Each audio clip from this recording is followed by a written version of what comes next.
तो बाबा साहब को केवल संविधान तक सीमित कर देना उनके क्रांतिकारी विचारों के साथ अन्याय है। बाबा साहब अम्बेडकर ने केवल एक संविधान नहीं लिखा है, उन्होंने समता सैनिक दल का संविधान लिखा है और शेड्यूल कास्ट फेडरेशन की तरफ से संविधान सभा के लिए राज्य और अल्पसंख्यक नाम का एक संविधान लिखा है 1946 में। और इस ग्रंथ में वे राज्य समाजवाद की बात करते हैं। जितने बड़े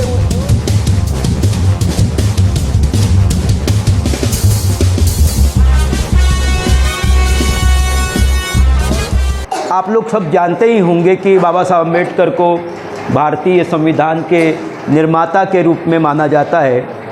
संविधान मतलब भारत का सबसे बड़ा कानून। भारत में जो भी है चीज़ें हैं, जो भी नियम है, वो संविधान से ही मिलते हैं। संविधान सबसे बड़ा कानून होता है। हमारी सारी संस्थाएं, राजनीतिक और सामाजिक संस्थाएं उस कानून से ही चलती है जिसको हम संविधान कहते हैं।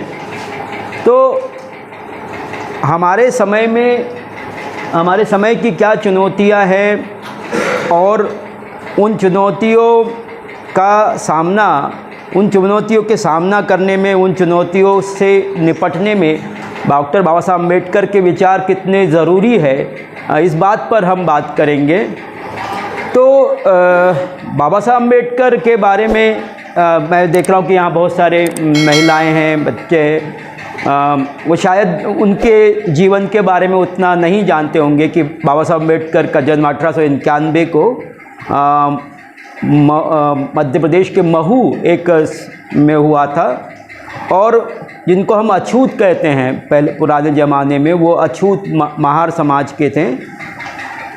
और उनके बाद में उनका परिवार मुंबई में आया और मुंबई में जब उनकी पढ़ाई शुरू हुई तो उनको, चूँकि वो अछूत समाज से थे, तो उनको स्कूल के बाहर बिठाया जाता था और उनको पानी भी नहीं पीने दिया जाता था। यदि वो पानी पीते थे तो उनके मास्टर जो कि ऊंची जाति से आते हैं, वो उनको मारते पीटते थे। तो इस प्रकार उनका पूरा जो जीवन है, इस जाति व्यवस्था से का जो अपमान है, छोटी जात के होने के कारण जो आपको अमानवीय व्यवहार का सामना करना पड़ा, उसका सामना करते हुए उनका, और फिर उन्होंने, आप लोग जानते ही होंगे कि इस भारत में एक बड़ी आबादी का जो बड़ा हिस्सा औरतें, शूद्र जिनको हम ओबीसी कहते हैं या दलित, उनको शिक्षा के, इस ब्राह्मणवादी व्यवस्था ने शिक्षा के अधिकार से वंचित कर रखा था। लेकिन अंग्रेज़ों के आने के बाद कोई थोड़ी सी एक उम्मीद बनी थी कि जिनको हम शूद्र कहते हैं, जिनको हम दलित या अछूत कहते हैं, या महिलाएं हैं, उनके लिए कुछ तालीम की प्राप्त करने की, शिक्षित होने की कुछ संभावनाएं बनी। तो उसी संभावना का फ़ायदा उठाते हुए बाबा साहब अम्बेडकर ने एक उच्च शिक्षा ग्रहण की, विदेश में जाकर पढ़ाई की और दुनिया के जो सर्वश्रेष्ठ विश्वविद्यालय हैं उनमें उन्होंने अर्थशास्त्र, इतिहास, दर्शन, राजनीति, कानून जैसे विषयों का अध्ययन किया। और भारत 1920 के लगभग बाबा साहब अम्बेडकर भारत में वापस आए। तो उस समय वो जो आज़ादी के लिए संघर्ष चल रहा था, 1920 के बाद का जो गांधी भारत में आ चुके थे और गांधी के रहनुमाई में भारत की आज़ादी के लिए संघर्ष चल रहा था। तो उस समय बाबा साहब अम्बेडकर ने यहाँ के जो तथाकथित अछूत है, जिनको यहाँ का हिंदू समाज, तो जो जाति व्यवस्था है, जो जात पात है, वो हिंदू समाज का एक अनिवार्य हिस्सा, उसका एक अहम हिस्सा है। और जात पात के क्या लक्षण हैं?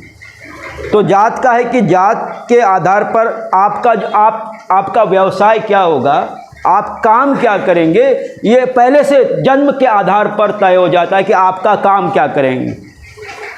खेती कौन, यदि शूद्र हैं कुर्मी है तो आप खेती करेंगे, यदि दलित है तो आप साफ सफाई का काम करेंगे। तो ये जो जन्म सिद्ध व्यवसाय है कि आपका व्यवसाय आपके जन्म से सिद्ध होगा, ये जाति व्यवस्था का पहला लक्षण है। दूसरा ये लक्षण ये है कि जाति व्यवस्था में जो बस्तियां होती है वो भी जाति के आधार पर होता है।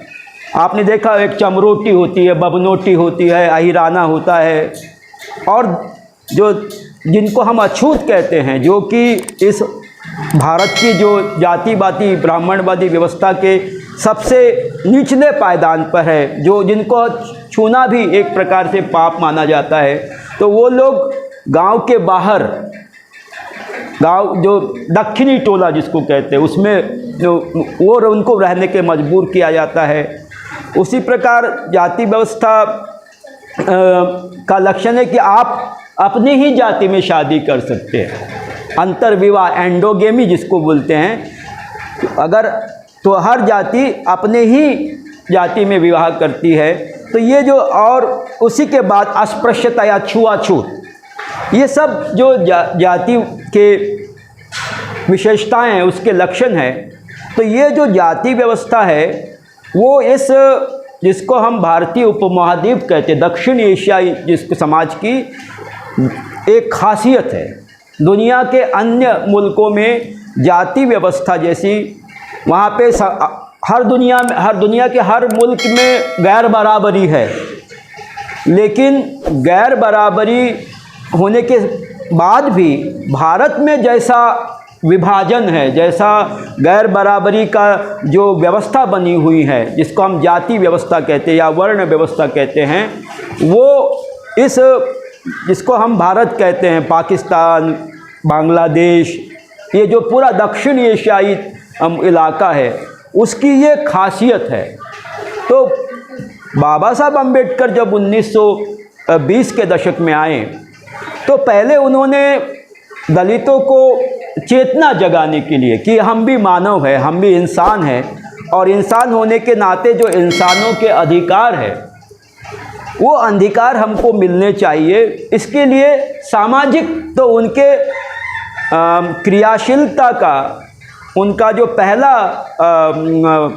पड़ाव है, उसको हम सामाजिक आंदोलनों का पड़ाव कह सकते हैं कि उन्होंने लोगों को इकट्ठा किया, फिर उसमें मंदिर में प्रवेश के लिए आंदोलन हुए, और सबसे बड़ा 1927 में महाड़ सत्याग्रह हुआ। महाड़ सत्याग्रह में नासिक ज़िले में एक महाड़ नाम का एक गांव है, एक तहसील है, उसमें एक चौदार तालाब नाम का तालाब था। तो वहाँ की नगर पालिका ने एक प्रस्ताव पास किया था कि कोई भी आदमी उस तालाब से पानी पी सकता था। लेकिन जो जातिवादी व्यवस्था के कारण जो अछूत है, इनको तथाकथित अछूत कहा था, कुत्ते बिल्ली तो उससे पानी पी सकते थे, जानवर पानी पी सकते थे, लेकिन दलित उसमें पानी नहीं पी सकते थे। तो जो एक नागरिक अधिकार था, हम सब नागरिक हैं, उस अंग्रेजी राज के हम सब लोग नागरिक थे या प्रजा थे। तो सब नागरिक समानता की, नागरिक होने के नाते किसी सरकार के हम नागरिक हैं, तो सबको हम बराबर नागरिक अधिकार है। तो उस नागरिक अधिकार को जताने के लिए बाबा साहब अम्बेडकर के नेतृत्व में महाड़ में एक सत्याग्रह हुआ था। इसमें कम से कम 20-25 हज़ार लोग और बड़ी संख्या में महिलाएं उसमें थी, और ये सब लोग सत्याग्रह करके महाड़ के तालाब में गए और पानी पिया वहाँ से। तो वहाँ पे जो परंपरावादी ब्राह्मणवादी पुरोहित थे, उन्होंने पत्थर से उस पर हमला किया, उसमें बहुत सारे लोग घायल हो गए, और 2 दिन बाद उस तालाब का गोमूत्र और गोबर और इससे गंगा जल से उसका मतलब 100 घड़े गोबर डाल के उसका पवित्रीकरण किया गया कि ये भाई दलितों ने इसमें पानी पिया, अछूतों ने पानी पिया तो ये गंदा हो गया, अशुद्ध हो गया, तो उसको उसका शुद्धिकरण किया गया। तो इस प्रकार ये बाबा साहब अम्बेडकर ये कहते थे कि हम बिना, जो क्या उद्देश्य था ये महार सत्याग्रह का, क्या हमको पानी को पीने का नहीं मिल रहा था, ऐसे कि नहीं कि हम पानी के बगैर मर रहे थे। तो इसका प्रयोजन था, इसका उद्देश्य ये था कि जो हमारा अधिकार है, जो बराबरी का अधिकार है, जो नागरिक अधिकार है, जो हमारा सिविल राइट है, उसको प्राप्त करने के लिए तो बाबा साहब अम्बेडकर ने इस प्रकार सामाजिक दौर है कि पहले वो सामाजिक चेतना, जो दलित, जो कि जिसमें किसी भी प्रकार का आत्मसम्मान नहीं था, जो स्वयं को कमज़ोर समझते थे, नीच समझते थे, तो ये जो हीनता, आत्महीनता की स्थिति थी, जिसमें हम दलितों को जो हज़ारों साल की उनकी जो मानसिक गुलामी थी, उसके चलते वो अपने आप को मनुष्य ही नहीं समझते थे, खुद को मनुष्य से, इंसान से कमतर समझते थे। तो ये जो उनका हीनता का बोध था, उसको दूर करने के लिए बाबा, और उनको राजनीतिकरण करने के लिए, दलितों में राजनीतिक सामाजिक चेतना जगाने के लिए बाबा साहब अम्बेडकर ने ये आंदोलन चलाया था। तो आप देखेंगे कि इतिहास की किताबों में गांधी के नमक आंदोलन का तो बहुत जिक्र होता है, दांडी आंदोलन का तो बहुत जिक्र होता है, लेकिन ये जो मूलभूत सवाल है, पानी का सवाल, पानी और नमक, हम बिना नमक के तो जी सकते हैं, लेकिन पानी के बगैर मनुष्य, इंसान नहीं जी सकता, वो बहुत हमारे लिए ज़रूरी है, उसके बगैर हम नहीं। तो लेकिन इन जिन लोगों ने इतिहास की किताबें लिखी हैं, वो तथाकथित जो अपने आप को मार्क्सवादी इतिहासकार कहते हैं, उन्होंने इस आंदोलन का ज़रा सा भी जिक्र उनकी किताबों में नहीं मिलता है। गांधी के नमक सत्याग्रह का, दांडी सत्याग्रह का बहुत उल्लेख है वहाँ पर। तो ये बाबा साहब अम्बेडकर ने फिर उस दौर में मुद्दा ये था कि हमको पहले अंग्रेज़ों से आज़ादी चाहिए, कि ये जो हम सामाजिक गुलामी है, ये जातिवादी, ब्राह्मणवादी, हिंदू व्यवस्था ने जो इंसान को इंसान से बदतर, एक जानवर जैसा जो व्यवहार किया है, तो उससे मुक्ति पहले है कि अंग्रेजी सरकार से मुक्ति पहले है। तो राजनीतिक आज़ादी पहले चाहिए कि सामाजिक आज़ादी पहले चाहिए। तो बाबा साहब अम्बेडकर का ये मानना था कि सामाजिक आज़ादी, ये जो समाज में छाई हुई जो ऊंच नीच का बोध है, ये जो गैर बराबरी है समाज के द्वारा, समाज में जो गैर बराबरी है, उससे पहले मुक्ति ज़रूरी है। और राजनीतिक मुक्ति, अंग्रेज़ों से मुक्ति हम तभी हो सकते कि जब एक समाज बने, समाज जो अलग अलग जातियों में जो ऊंच नीच पर एक हायरार्की पर आधारित समाज है, वो जब उसको जब हम समतलीकरण उसका नहीं होगा, जब तक राजनीतिक, तो केवल राजनीतिक अंग्रेज़ों के जाने से हम केवल मुक्त नहीं, जो असली आज़ादी है वो हमको अंग्रेज़ों के जाने से नहीं मिल जाएगी। अंग्रेज़ चले भी जाएंगे तो ये जो समाज में जो गैर बराबरी है, उस बराबरी से हमको मुक्ति नहीं मिल सकती है। इसलिए आप देखेंगे कि जो 1920 और 30 के दौरान जो सामाजिक, जो राजनीतिक आंदोलन चल रहे थे, उसमें दो पक्ष थे। एक पक्ष जो है तिलक और पूरे जो कांग्रेस के बड़े बड़े नेता थे, उनका ये कहना था कि अंग्रेज़ों से मुक्ति, अंग्रेज़ को भगा देंगे तो हमारा सब बढ़िया हो जाएगा, हमको आज़ादी मिल जाएगी। और दूसरा जो ऐसे ये मानने वाले थे, जो समाज सुधारक थे, ज्योतिबा फुले और पूरा सत्यशोधक समाज के को जो लोग मानने वाले थे, उनका ये कहना था कि अंग्रेज़ों से मुक्ति तो ज़रूरी है, राजनीतिक या सियासी आज़ादी तो बहुत ज़रूरी है, लेकिन वो पर्याप्त नहीं है। बल्कि जब तक हमको सामाजिक मुक्ति नहीं मिलती तब तक आज़ादी जो है आपकी वो अधूरी रहेगी। इसलिए सामाजिक मुक्ति, पहला जो सवाल है वो सामाजिक मुक्ति का है। सामाजिक समाज जब बराबरी पर आधारित होगा, समाज में जो औरतें हैं और भी जो शोषित वर्ग है उसके खिलाफ जो अन्याय होता है, जो गैर बराबरी का व्यवहार होता है, और इन जो जाति व्यवस्था है, बाबा साहब अम्बेडकर ये मानते थे कि उसकी जड़ें हिंदू धर्म में, और हिंदू धर्म में भी जो हिंदू शास्त्र है, जो मनुस्मृति है, गीता है, जो वेद है, तो ये वो सवाल उठाते हैं कि हिंदू क्यों ये जाति व्यवस्था का पालन करता है, क्यों छुआछूत का पालन करता है। इसलिए नहीं कि वो कोई बुरा आदमी है, बल्कि इसलिए है कि वो धार्मिक है, उसको अपने धर्म ग्रंथों में अपार श्रद्धा है। तो ये वेद, स्मृति, धर्म ग्रंथ,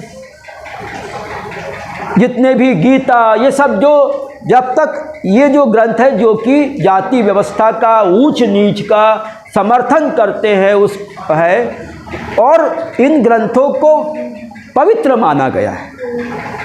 तो ये जो पवित्रता का, ये धार्मिक ग्रंथों की में जब तक हमारी उसकी पवित्रता में उसकी आस्था रहेगी तब तक हम जाति व्यवस्था को, ऊंच नीच को मानते रहेंगे।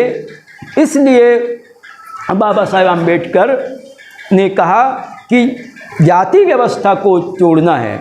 जाति व्यवस्था एक प्रकार का मानसिक, वो एक प्रकार का हमारा मानसिक वो है ना, वो एक विचारधारा है, मानसिक विचारधारा है। इसलिए वो कोई ऐसा तार नहीं है, कटीला तार, कि जिसको हम छू सकें और उसको हम काट के वो कर दें। तो अनहाइलेशन ऑफ कास्ट या जाति व्यवस्था का उच्छेद, ये जो उनका 1936 का ग्रंथ है, उसमें वो कहते हैं कि जो जाति व्यवस्था है एक वैचारिक निर्मित एक संरचना है। इसलिए जाति व्यवस्था के, जाति के उन्मूलन के लिए आवश्यक ज़रूरी ये है कि उन धर्म ग्रंथों का हमारे मन पे जो कब्जा है, हमारी चेतना पर जो कब्जा है, उसमें जो हमारी आस्था है, उसको तोड़ने की ज़रूरत है। और उसके अलावा अंतर्जातीय विवाह करने की ज़रूरत है, तब हम जाति व्यवस्था का उन्मूलन कर पाएंगे।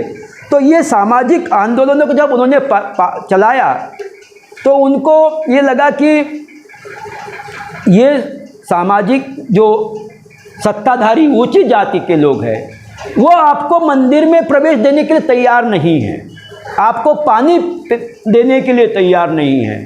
तो उनको लगा कि अब हमको एक राजनीतिक संगठन की ज़रूरत है। तो बाबा साहब अम्बेडकर ने जो पहली राजनीतिक दल बनाया था वो था स्वतंत्र मजदूर दल, इंडिपेंडेंट लेबर पार्टी।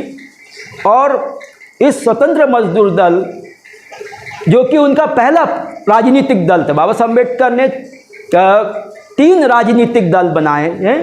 पहला था ये स्वतंत्र मजदूर दल, या ये मराठी में उसको स्वतंत्र मजदूर पक्ष कहा जाता है, इंडिपेंडेंट लेबर पार्टी, उसका लाल झंडा था। और उस समय बाबा साहब ये कहते थे कि इस देश को एक स्वतंत्र मजदूर आंदोलन की ज़रूरत है, क्योंकि उस समय तक जो कम्युनिस्ट आंदोलन था वो कांग्रेस के भीतर रह के काम कर रहा था। क्योंकि कांग्रेस के बारे में जो उस समय के जो कम्युनिस्ट थे उनकी ये समझदारी थी कि ये साम्राज्यवाद विरोधी, मतलब अंग्रेज़ों का सच्चा विरोधी है, और इसलिए पहले अंग्रेज़ों को भगाने का काम होना चाहिए। तो ये जो समझदारी थी, इसलिए मजदूर आंदोलन था वो स्वायत्त नहीं था, वो स्वतंत्र नहीं था, वो जो है कांग्रेस के पीछे था। तो बाबा साहब अम्बेडकर का ये मानना था कि जो कांग्रेस पार्टी है वह दरअसल पूंजीपतियों और ज़मींदारों की पार्टी है, उसका वो वास्तविक अर्थों में साम्राज्यवाद का विरोध नहीं कर सकती है। इसलिए बाबा साहब अम्बेडकर ने मज़दूरों को संगठित किया और उसके अलावा उस समय पश्चिम महाराष्ट्र में ज़मींदारी प्रथा थी, खोत ज़मींदार थे, और ये जो खोत ज़मींदार थे वो ब्राह्मण थे, और उनका जो किसान थे वो जिसको हम ओबीसी कहते हैं, जिनको हम शूद्र कहते हैं, कुनबी और ये जो छोटी जाति के लोग, और दलित वो लैंडलेस खेतीहर मजदूर थे। तो बाबा साहब ने जब वो मुंबई असेंबली में वो थे विधायक थे, तो उस जाति जमींदारी उन्मूलन का प्रस्ताव लाया था, और प्रस्ताव ही नहीं लाया था बल्कि सड़क पर 2 लाख किसानों के आंदोलन का नेतृत्व किया था। और उसी प्रकार जब 1928 में औद्योगिक विवाद अधिनियम आया था, जिसमें कि मजदूरों के हड़ताल का अधिकार छीना जा रहा था, तो बाबा साहब अम्बेडकर ने कम से कम मुंबई विधानसभा पे 2 लाख मजदूरों के इसका नेतृत्व किया था। तो बाबा साहब अम्बेडकर जो है वो केवल एक जाति के नेता नहीं थे, इस देश वो मजदूरों के भी नेता थे, वो किसानों के भी नेता थे, और इसलिए उनका जो चिंतन था वो व्यापक था। तो जब हम भारत की सामाजिक व्यवस्था पर देखते हैं, तो जो मजदूर आंदोलन पर हम देखते हैं कि मजदूरों में किस प्रकार जाति मजदूर को तो एक वर्ग के रूप में कि सब मजदूर एक हैं, सभी मजदूरों के हित एक हैं, ये एक बात होनी चाहिए। लेकिन मुंबई के जो बुनाई के मिल हैं, जो वस्त्र उद्योग का में जो फैक्ट्रीज थी, उसमें जो ऊंची जाति के जो मजदूर थे वो दलितों को कताई के जो सेक्शन होता है उसमें काम नहीं करने देते थे, क्योंकि उस समय जब कोई धागा टूट जाता था तो उसको मुंह से बांधना पड़ता था। तो दलित लोग बहुत कुशल कारीगर थे, बहुत अच्छे बुनकर थे, तो बुनाई वाले सेक्शन में, और वो सबसे ज़्यादा वेल पेड सेक्शन था। तो वो ये इस कारण से कि धागा अशुद्ध हो जाएगा, मतलब छुआछूत के कारण, हिंदुत्व की विचारधारा के कारण दलितों को ऐसे मतलब जो जिसमें कम मजदूरी मिलती है, ऐसे सफाई जैसे करने वाले काम, फैक्ट्री में भी एक वर्ण व्यवस्था पैदा हो रही थी। तो बाबा साहब अम्बेडकर ने ये कहा कि जब तक दलितों को जो ऊंची मजदूरी वाले बुनाई वाले काम करने को नहीं मिलेंगे, तो जब भी हड़ताल होगी तो हड़ताल में वो ज़्यादा देर टिक नहीं कर सकते, क्योंकि जो सबसे लोएस्ट पेड है। तो इसलिए जब हड़ताल, इसलिए बाबा साहब अम्बेडकर ने उस समय जो डांगे जैसे जो तत्कालीन कम्युनिस्ट पार्टी के नेता थे उनसे ये कहा कि आप अपनी मजदूर मिस में, और उस समय की जो यूनियन है उसमें दलितों के लिए पानी का घड़ा एक अलग रखा जाता था। तो बाबा साहब अम्बेडकर कहते थे कि अगर आप समाजवाद लाना चाहते हैं, यदि आप मजदूर को संगठित करना चाहते हो, तो मजदूर को जो बांटने वाली जो व्यवस्था है, जो ब्राह्मणवादी जातिवादी व्यवस्था है, उसके खिलाफ आप जब तक वैचारिक और सांस्कृतिक संघर्ष नहीं करेंगे तो एक वर्गीय समाज नहीं बनेगा। तो जाति व्यवस्था एक वर्ग ये व्यवस्था बनने के मार्ग में सबसे बड़ी बाधा है। तो उस समय बाबा साहब ने जो डांगे, उस समय बहुत बड़े कम्युनिस्ट नेता थे जो बाद में सीपीआई के जनरल सेक्रेटरी भी रहे हैं, उनसे इस बारे में बात की, लेकिन उन्होंने इस बात को टाल दिया कि वो मजदूर की एकता टूट जाएगी। मजदूरी वर्गीय एकता थी नहीं, टूटने की बात क्या थी। तो बाबा साहब ने इस प्रकार जब उनका ऊंची जाति के ब्राह्मण कम्युनिस्टों से जब उनका संघर्ष हुआ, तो उनको लगा कि यहाँ के जो ब्राह्मण कम्युनिस्ट हैं वो वास्तविक सामाजिक परिवर्तन नहीं चाहते हैं, इसलिए उनका कम्युनिस्ट आंदोलन से एक मोहभंग यहाँ से शुरू हुआ। तो उसके बाद में जब 1936 में ये इंडिपेंडेंट लेबर पार्टी का निर्माण हुआ था और उस समय मुंबई प्रेसिडेंसी में सबसे बड़ा दल बन के यह पार्टी उभरी थी। लेकिन जब क्रिस्प कमीशन भारत में आया, जब यहाँ पर वोट के अधिकार देने की बात हुई, और तो फिर बाबा साहब अम्बेडकर को ये कहा कि आप दलितों के नेता नहीं हैं, आप मजदूर नेता नहीं हैं, इसलिए दलितों को के लिए वो चाहते कि एक विशेष प्रावधान चाहते थे। इसलिए उनको इंडिपेंडेंट लेबर पार्टी को ख़त्म करके शेड्यूल कास्ट फेडरेशन का निर्माण करना पड़ा। और इस शेड्यूल कास्ट फेडरेशन के लिए बाबा साहब अम्बेडकर ने फिर दलितों के लिए जो विशेष अधिकार है, जिसको हम रिजर्वेशन कहते हैं, जिसको हम आरक्षण कहते हैं, उसके लिए फिर तो इस प्रकार बाबा साहब ने क्यों इस इंडिपेंडेंट लेबर पार्टी को ख़त्म किया, क्यों उनको इस प्रकार अपना एक मजदूर नेता के रूप में फिर से दलित नेता के रूप में बनना पड़ा, इसके लिए हमें उस इतिहास में जाना पड़ेगा। तो बाद में फिर शेड्यूल कास्ट फेडरेशन के इसमें ज़मीन के लिए संघर्ष हमेशा हुए हैं। इंडिपेंडेंट लेबर पार्टी हो चाहे शेड्यूल कास्ट फेडरेशन हो, तो ये ज़मीन, बाबा साहब अम्बेडकर वो पहले व्यक्ति थे जिन्होंने जाति और ज़मीन के सवाल को बहुत गंभीरता से, उसके जो अंतः संबंधों को बहुत गंभीरता से समझा था।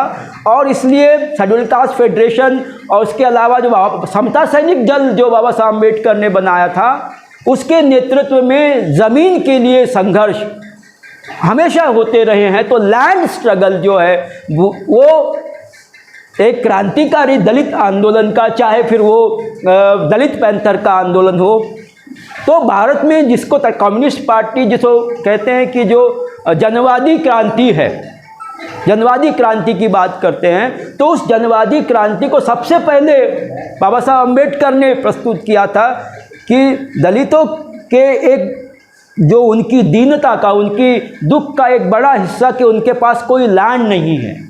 तो बाबा साहब अम्बेडकर कहते थे कि दो, आत्मसम्मान और आर्थिक समानता, ये दोनों चीज़ें ज़रूरी है मनुष्य के लिए। मनुष्य के लिए केवल रोटी से काम नहीं चलेगा, रोटी के साथ साथ बराबरी, आत्मसम्मान, गरिमा की, डिग्निटी की भी बात होनी चाहिए। तो केवल रोटी से मनुष्य नहीं, मतलब मनुष्य एक, उसका एक मस्तिष्क भी होता है, मन भी होता है, उसके आत्मसम्मान की भी ज़रूरत होती है। तो बाबा साहब अम्बेडकर का जो मुख्य जोर था, वो कैसे दलितों में आत्मसम्मान की भावना को पैदा किया, कैसे वो अपनी इंसानियत की पहचान को प्राप्त करे। तो इसलिए बाबा साहब अम्बेडकर ने फिर बौद्ध धर्म की दीक्षा ली। बाबा साहब अम्बेडकर ने देखा कि बुद्ध और पूरी जो बौद्ध परंपरा है, वो कैसे हमें जाति, भारत में दो प्रकार की संस्कृतियाँ, एक है ब्राह्मणवाद या वैदिक संस्कृति, वैदिक संस्कृति जो वेद को मानने वाली परंपरा है, दूसरी है श्रमण परंपरा जो चार्वाक की, जो वेद विरोधी परंपरा है। तो वैदिक लोग ऊंच नीच को, जाति प्रथा को सही मानते हैं, उसका समर्थन करते हैं, उनके सारे धर्म ग्रंथ, और वो समानता के सिद्धांत को स्वीकार नहीं करते हैं। तो उसके बरअक्स और उनका जो दर्शन है वो भाववादी दर्शन है। वो ये मानते हैं कि ये जो हमारे आँख, नाक और ये जो हमारी इंद्रियां हैं, उससे जो ज्ञान मिलता है वो सच्चा ज्ञान नहीं है, और इस दुनिया से परे कोई एक ब्रह्म है जो कि इस दुनिया की सच्चाई है, बाकी सब कुछ गलत है। तो ये जो भाववादी दर्शन परंपरा है, उसके विपरीत भारत में श्रमण परंपरा है जो वेद विरोधी परंपरा। वो मानती है कि वेद जैसी कोई चीज़ नहीं, वेद में कोई ज्ञान नहीं, वेद में सब मूर्खता भरी हुई है। तो चार्वाक, बुद्ध, जैन, ये सब जो समतावादी परंपराएं थी, तो बुद्ध ने जो जाति व्यवस्था, वर्ण व्यवस्था और जाति व्यवस्था का खंडन किया था, या और पूरी बौद्ध परंपरा ने जो खंडन किया था, वो खंडन, उसके कारण बाबा साहब अम्बेडकर ने बौद्ध धर्म का स्वीकार किया और 22 प्रतिज्ञाएं जब 1956 में बाबा साहब अम्बेडकर ने नागपुर में धम्म दीक्षा दी तो 22 प्रतिज्ञाएं क्रांति का दस्तावेज है कि मैं राम को ईश्वर नहीं मानूंगा, कृष्ण को ईश्वर नहीं मानूंगा, मैं कोई भी कर्मकांड ब्राह्मणों से हाथों से नहीं कराऊंगा। तो ये सारी जो प्रतिज्ञाएं हैं वो जो दलितों के रूपांतरण के लिए, उनकी चेतना के रूपांतरण के लिए है। तो आप देखेंगे कि जो लोग बौद्ध बने उनके अंदर वैज्ञानिक चेतना का विकास हुआ। मेरी दादी बिल्कुल अनपढ़ थी, लेकिन मैंने उसको कभी पूजा नहीं करते देखा, उसको कभी उपवास रखते नहीं देखा। तो बाबा साहब, वो मेरी दादी और दादा दोनों नागपुर, दोनों छोटे किसान थे। तो हमारे घर में नास्तिकता और ये वैज्ञानिक चेतना वो कहाँ से आई? तो वो इस बुद्ध की जो बुद्धिवादी परंपरा है उसके मानने के कारण आई। तो ये बाबा साहब अम्बेडकर मानते थे कि जाति व्यवस्था की मुक्ति के लिए एक तो सांस्कृतिक परिवर्तन जरूरी है जो बौद्ध के, और दूसरा जो आर्थिक मुक्ति के लिए, क्योंकि दलित है वो भूमिहीन है, गरीब है, तो उसके लिए बाबा साहब अम्बेडकर ने राज्य समाजवाद की परिकल्पना दी। बाबा साहब अम्बेडकर ने केवल एक संविधान नहीं लिखा है, उन्होंने समता सैनिक दल का संविधान लिखा है और शेड्यूल कास्ट फेडरेशन की तरफ से संविधान सभा के लिए राज्य और अल्पसंख्यक नाम का एक संविधान लिखा है 1946 में। और इस ग्रंथ में वे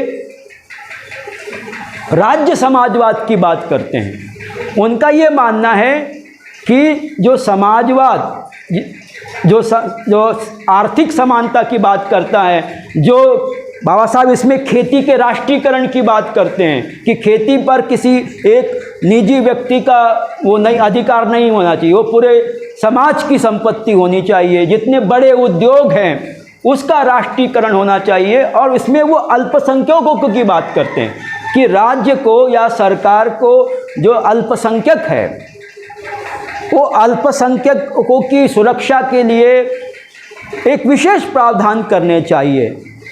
तो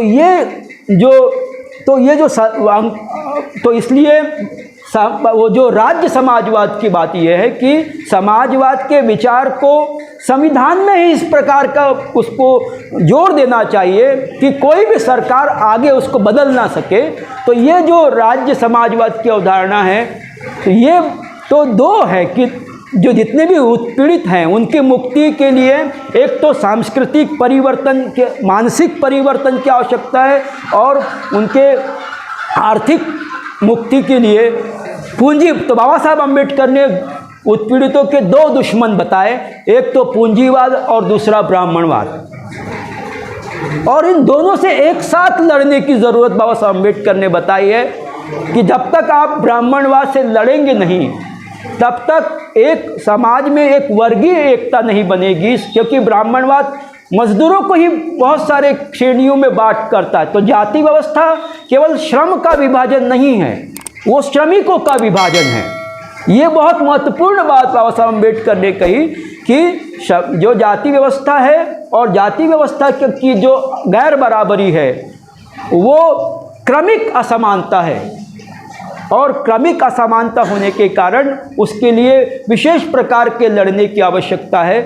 तो इस प्रकार अब जब हम बाबा साहब अम्बेडकर को वर्तमान समय में देखते हैं तो बाबा साहब अम्बेडकर हमें बहुत प्रासंगिक नज़र आते थे। वर्तमान में जो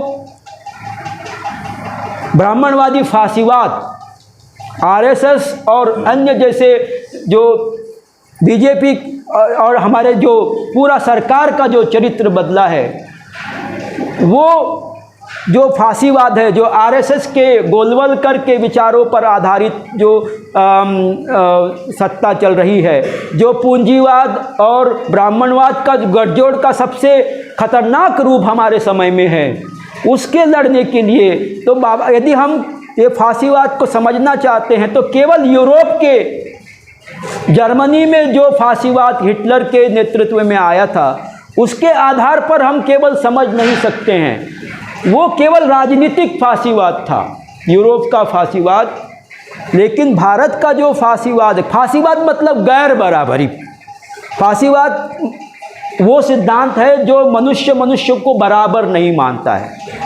तो जो जर्मन फांसीवाद था वो नस्लवाद पे आधारित था।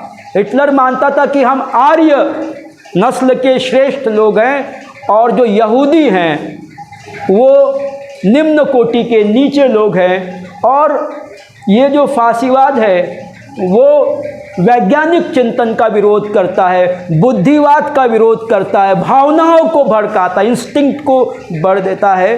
तो भारत में जो कुछ हो रहा है वह हम एक ब्राह्मणवादी फांसीवाद है। लेकिन ये जो फांसीवाद है वो भारत में जो जाति व्यवस्था नाम का जो सामाजिक फांसीवाद है,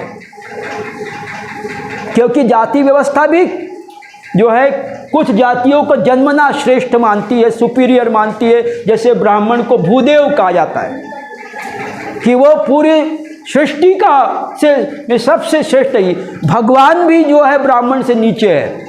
तो ये जो सामाजिक फांसीवाद है, जाति व्यवस्था, तो भारत का जो फांसीवाद है वो जो है यहाँ के जाति व्यवस्था और ब्राह्मणवाद नामक जो सामाजिक फांसीवाद है उससे उत्पन्न होता है। इसलिए यदि हम केवल भाजपा को हरा भी दे, उसको सत्ता में हटा भी दे, तो इसका अर्थ नहीं है कि हमने फांसीवाद को हरा दिया। तो ये जो ब्राह्मणवाद के खिलाफ, जाति व्यवस्था के खिलाफ और हिंदू धर्म के खिलाफ जो वैचारिक संघर्ष की आवश्यकता है, जो हिंदू तुलसीदास और जितने भी ब्राह्मणवादी विचारक, रामचरितमानस और जो सारे ग्रंथ हैं जो मनुष्य के बीच समानता को खारिज करते हैं, उसके खिलाफ वैचारिक संघर्ष की और एक प्रबोधन की आवश्यकता है। यूरोप में जब देखेंगे कि जो आधुनिकता आई, नया समाज बना, तो उसके पहले धर्म के खिलाफ, क्रिश्चियनिटी के खिलाफ बहुत वैचारिक संघर्ष हुआ।